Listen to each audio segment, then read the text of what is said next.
in and of itself. So what we're going to go through now are some of the resources, then leave some time at the end for some Q&A. This is just basically a list that actually Jessica and I came up with in writing an article. Jessica was my intern last year, and so although she didn't really have time to work on this project because frankly this project was moving so fast and furious that a lot of the times we were doing the work at night, because the information needed to be processed so quickly.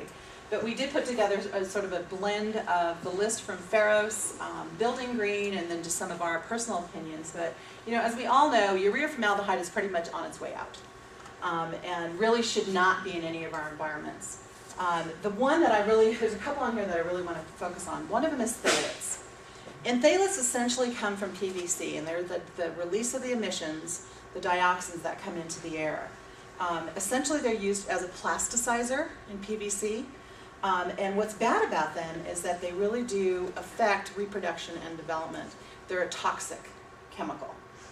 So, you know, it's our responsibility as design professionals and consumers to start moving away from these kind of products. You know, we hear the stories about don't leave your plastic water bottle sitting on your car seat because essentially it is off-gassing because it's being exposed to heat. That's sort of the simplest description of what happens with polystyrene, with PVC type products. So phthalates is definitely one that we want to be on the lookout for. Bisphenol A, and I don't even know if I pronounced that right, but Shelley knows. Something like that. A lot of people say it. Yeah. What's interesting about this particular product, it's an antioxidant, but it's used in styrene. And how many of us know, how long does styrene live? Forever. Plastic styrene that you get when you get takeout food lives forever, which means that it's off-gassing forever. So again, as consumers, we have to drive that market. There's actually a friend of mine that when she goes grocery shopping, she takes her own glass containers, whether she's buying food at the grocery store or buying food at takeout, and it's put in these glass containers. Some of the restaurants will give you grief for that because they say it's not approved by the health department, but she not only has a zero-waste house, but she also has really healthy containers that her food's going into. The other one is anything that has to do with toxic heavy metals, lead, mercury, cadmium. And just so that you know, lead again is a stabilizer in PVC. It's a neurotoxin.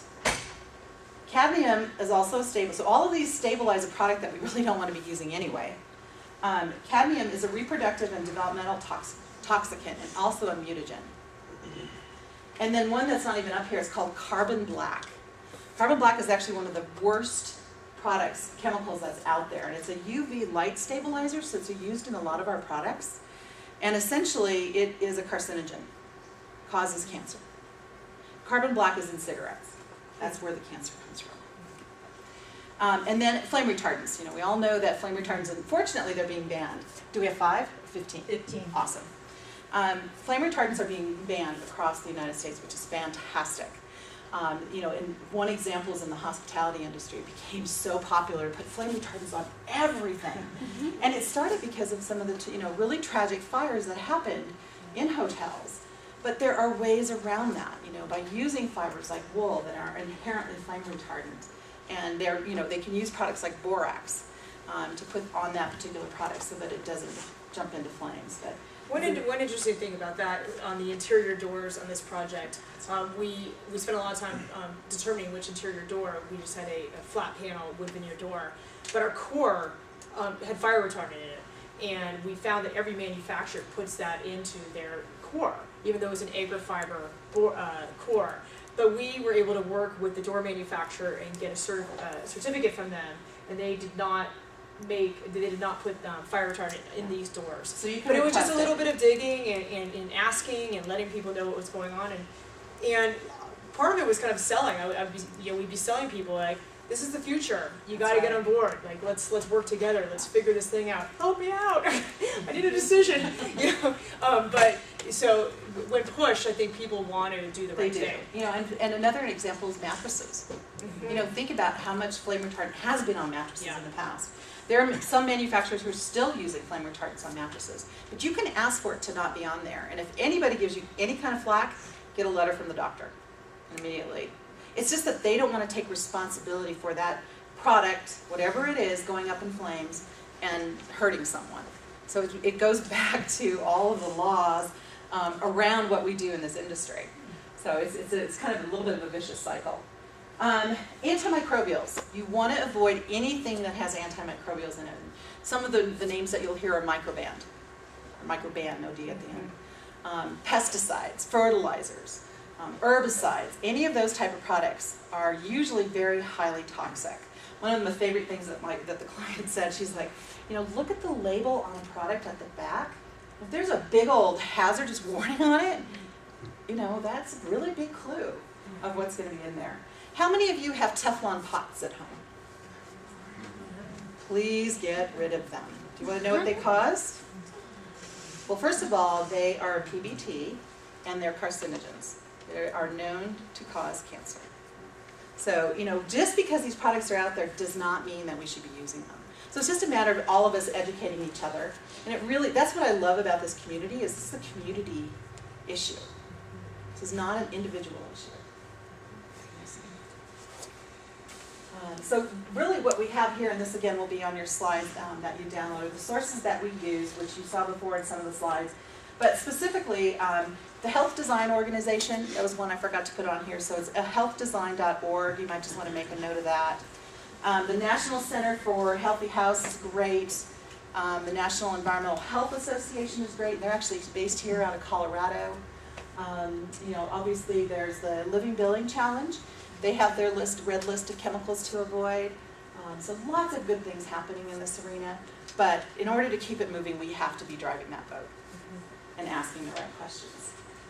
Annette, Yes? if you're discouraging us from using antimicrobials and fire retardants, especially if you do commercial work, what do you do instead of that? You have to talk to your manufacturers. I mean, they can do borax on carpets and fabrics, mattresses, things of that nature. But there are alternatives, and there are manufacturers who are moving away from it because they know how toxic it is. Right. Speaking of that, the other day I went to a textile conference, and they were talking about DuraBlock, which they said was antimony-free and MBDC certified. I'm not sure. And then also nanotechnology. Nano you want to avoid. Really? Yes. So I wanted to ask you about that. Nano you want to avoid. If you go to the Ferris Lens, there's a whole article on there about nanotechnology. Yeah, because it's like, also, as designers, it's like you go to these things and then they tell you, and so it's hard to kind of decipher what's. Yeah, and that's why I think what Sarah went back to is have your sources that you go to. Green Guard, Ferris, and Building Green. Yeah. I mean, those were really the top three. Those were the three we used. That we would use in vetting products. Because they are the ones that are third party and are unbiased to all of this. And more than likely a manufacturer. A really good example of that is actually the Carpet and Rug Institute. That is an association standard. That is not a third party certification, but it is the best one that's out there right now. So when I have clients coming to me, I had a client in Boulder who said, I've got this great CRI green label plus carpet, and it's made out of plastic bottles. And I said, okay. And it's an education process. Okay, it's made out of plastic. What happens with plastic when it heats up? And guess what's underneath it? Radiant heat. It's more than likely going to off-gas dioxins. And so it's, again, that value proposition that you have to talk about. It's like, okay, let's look at wool. And ultimately, it's the client's decision. And I love what you said, that our client said is, she had to go with her gut. Yeah. And that's really what it comes down to. It's not my decision. I can provide the information. It's not Sarah's decision. It is ultimately the responsibility of the client to make that final decision, especially on a project of this nature. So, a couple of the other things that we talked about, I mentioned where is it on here? I guess I didn't put it up there. Here's the book, The Prescriptions of the Healthy House. Great book. There's also a great organization called Healthy Child, Healthy World. I'm on their board and helped with the Healthy Home 2010 last year in Chicago. And what's great about this organization is that if you can look at it from the perspective of a kiddo who's crawling around on the floor, whose systems and body are not developed as adults, they are much more highly susceptible to everything that goes into a home. And so they've done some really great work of putting together information and research on that. Another great place, I'm so glad I put this up, is Perkins & Will. That would be my fourth place to go. Perkins & Will is a phenomenal firm. who has put together a precautionary list of chemicals, and it's free on their website. And it goes through a variety of chemicals. And then here's the International Chemical Secretariat. That one's frankly unwieldy.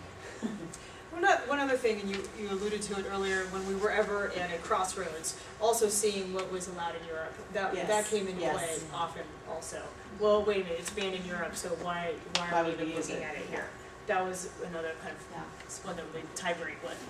And Green Guard, just as a quick side note, Tia will come to you. Green Guard now is actually coming out with what's called an indoor air quality management plan for construction of homes and buildings. So it focuses purely on indoor air quality. Green Guard's doing amazing work, and I think now with their merging, partnering with UL Environment, we're going to see a lot of great growth around that organization. The other partnership that happened at Greenbuild last year was Pharos has partnered with Building Green, because Pharos also has a product library. So for the most part in this project, I was going to the chemical library to address chemicals, but they now have a product library that I showed you this, and kind of gives you this report card on all these various products that they have assessed, so it makes it much more quick to say, okay, this one gets the highest score when it comes to user toxin. That's the one we're going with, if that's your priority. I would also say if you have an office with a product library, establish a system of recognizing these products. In our office, we have green dots, and what we really try to do is when we've done vetting, really try to print that out and have that in the product library. That way when you're pulling stuff in a client meeting, it's right there and it's easy and you can understand this is why this product's important. Yeah. We try to separate it and it just doesn't work. You just have it as part of it. Hopefully eventually your whole library will have green dots on it. And the good thing to know about Green Guard is that literally in their testing that they do, it's done annually, and then they do spot checks with their manufacturers on a quarterly basis for some of them.